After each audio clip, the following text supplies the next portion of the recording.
Soll ich dann da versuchen, hier reinzuspringen? Sehe ich wieder so dick aus? Na, es geht.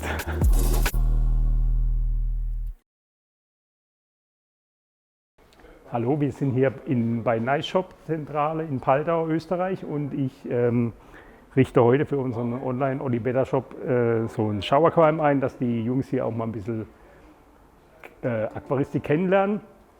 Und ja, das zeigen wir euch jetzt Step by Step, wie das so anfängt. Relativ easy, also viele Pflanzen kommen rein und da werde ich jetzt einfach mal loslegen. Ne? So, erstmal sauber machen. Das haben wir schon mal in Gebrauch gehabt. Da haben wir schon mal ein Aquarium mitgedreht in Deutschland. Jetzt ist es in Graz. Also ist schon weit gereist. Mit gebogener Frontscheibe. Hier gibt es ganz selten. Da gibt es so ein paar Leute, die das können. Ja, mein super Towel. Kannst du dir so hinmachen oder so. Kannst du hier nicht abputzen. Immer griffbereit. Machen wir mit dem Kies rein. 2 bis 3 mm schwarzer Kunststoff oder Kunststoff ummantelter Kies, beziehungsweise mit Harz ummantelt. So, jetzt machen wir die Aquabasis rein, PHCl als Dünger. Der kommt jetzt einfach nicht ganz unten rein in dem Fall, sondern den vermische ich jetzt mal ordentlich mit 2 Säcken. Dann haben wir eine Mischung 50-50 Kies mit dem Aquabasis. Und das ist eine schöne Mischung, wo dann die Pflanzen später sich ein bisschen mit Nährstoffen versorgen können. Also in dem Fall auch ein bisschen höher gelegen dann, ne? Nicht nur unten auf dem Boden. So, dann machen wir Kies drauf, drüber. Erst links und rechts. Damit man später den Bodengrunddünger nicht so sieht. Also einmal die ersten 6-7 cm ist Nährboden und links und rechts habe ich ein bisschen freigelassen. Wie gesagt, dass er sich nicht so vermischt, den schiebe ich dann noch ein bisschen rüber. Und dann habe ich schon mal die Basis voll. Überlegen. Ich probiere jetzt einfach mal ein bisschen rum. Ich habe da jetzt keinen Plan. Ich habe jetzt einfach die Steine auch zum ersten Mal gesehen. Deswegen versuche ich da jetzt mal ein bisschen improvisativ ein Layout zu basteln. Die Wurzeln ein bisschen und baue sie dann ein bisschen zusammen. Ich probiere jetzt einfach mal ein bisschen rum. Dass jetzt alles so wird, wie ich wollte, weiß ich jetzt noch nicht. Das werden wir dann noch sehen. Da ich relativ kleine Wurzeln habe, versuche ich jetzt mit diesen, wo ich zur Verfügung habe, ein bisschen was zu basteln, dass das ein bisschen extravaganter aussieht. Da kann ich jetzt nicht dazu sagen, was ich da eigentlich mache, sondern ich versuche einfach, so wie so ein Puzzle, das jetzt so ein bisschen zusammenzubringen. Wobei da sehr viele Pflanzen reinkommen werden. Also die Pflanzen sind nachher mit der wichtigste Part. Ich versuche jetzt einfach nur so eine Verbindung herzustellen zwischen den bestehenden Wurzeln und dem Stein, damit es natürlich aussieht.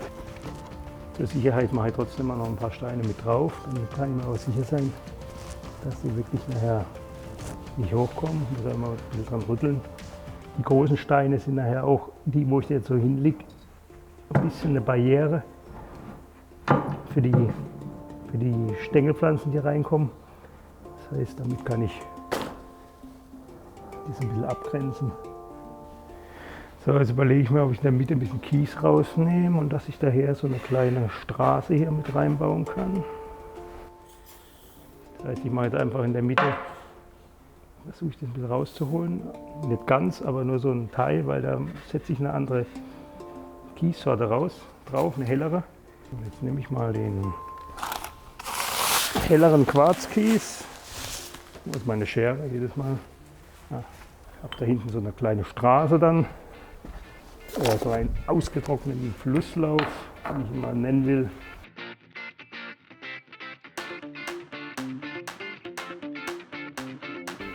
So, alles, was hier schwarz zu sehen ist, also der schwarze Kies, wird komplett bepflanzt. Also da sieht man ja nicht mehr viel, wenn das mal zugewachsen ist.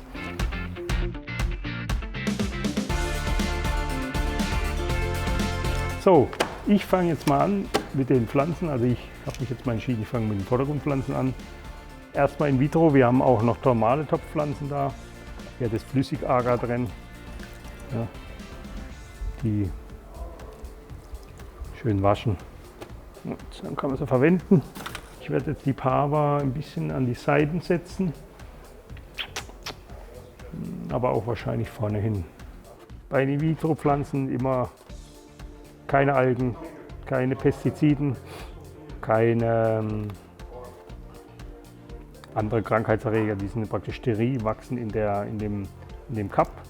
Und wenn man sie öffnet, sind sie sozusagen als erste Verwendung. Natürlich keine Schnecken, das ist so der Hauptargument bei vielen. Und bei Garnelen, wie gesagt, das wird jetzt schon relativ stark bepflanzt, um da auch ein schnelles Ergebnis zu sehen.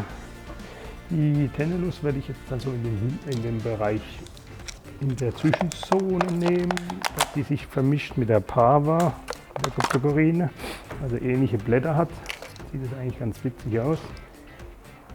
Wenn man jetzt natürlich mit so viel Stein gearbeitet hat, kann einem das auch passieren, dass man dann mal auf Stein trifft, dass da die dazugegraben sind. Das heißt, wenn man eine Pflanze reinmacht, auf einmal keine Pflanze mehr reinsetzen muss, weil unten drunter ein Stein liegt. So arbeiten wir uns vor, Pflanze für Pflanze. Ausziehen, Steinwolle wegmachen, das sind so die ersten zwei Dinger. Kryptokorine Sunset wird noch schön rot. Dann nehmen wir noch ein paar Busterphalandra, Thea und wir hatten auch noch Melavi, glaube ich.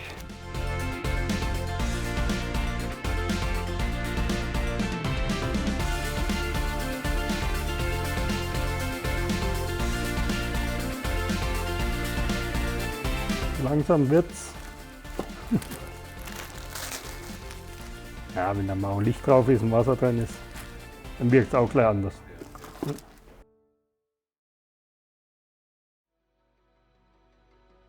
Im Moment bin ich bei der Hintergrundbepflanzung.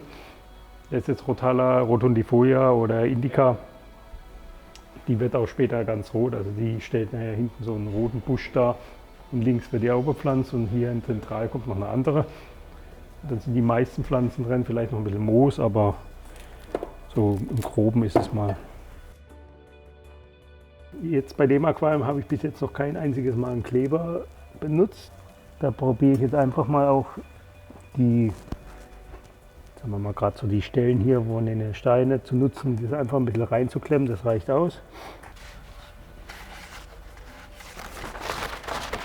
Ich mache das eigentlich hauptsächlich deswegen jetzt, damit sich der schwarze Kies nicht mit dem anderen vermischt. In erster Linie. Und dann kommt Wasser rein.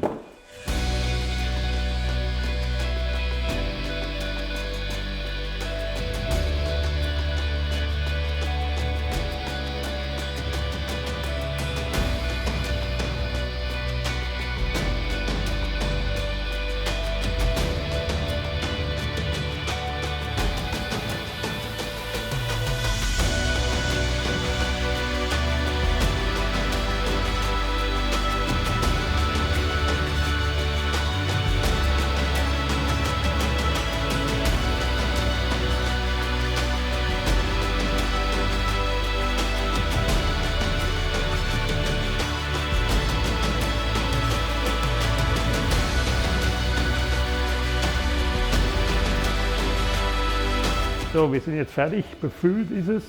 Ungefähr Nettoinhalt 260 Liter mit der ganzen Dekoration, Kies und sowas schätzen sind noch so 220 Liter im Becken oder im Aquarium. Man sieht schon ein bisschen so im Ansatz, wie es vielleicht mal werden wird, aber das kann man jetzt nicht vergleichen für so in die nächsten 2-3 Wochen, weil hinten die ganze Hintergrundbepflanzung wird noch viel buschiger und gibt dann so ein richtiger, einmal ein rechter Hügel und bepflanzter und linken auch. Und den vorderen Bereich, wie gesagt, habe ich jetzt erstmal freigelassen. Da kommen dann von alleine die Pflanzen noch, die Ableger rein. Warten wir mal ab, wie es sich entwickelt. Es sind 2 JBL-Lampen drüber, kommt noch eine dritte drüber, LED. Ja? So, und dann geht es dann irgendwann los. Ne? Also, wie gesagt, viel da noch dran. CO2-Anlage dran und dann geht's ab. Lass die Pflanzen wachsen.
Servus aus Österreich, wollt ihr auch so ein cooles Aquarium? Dann schaut beim Oli Better Shop vorbei. Da findet ihr alles.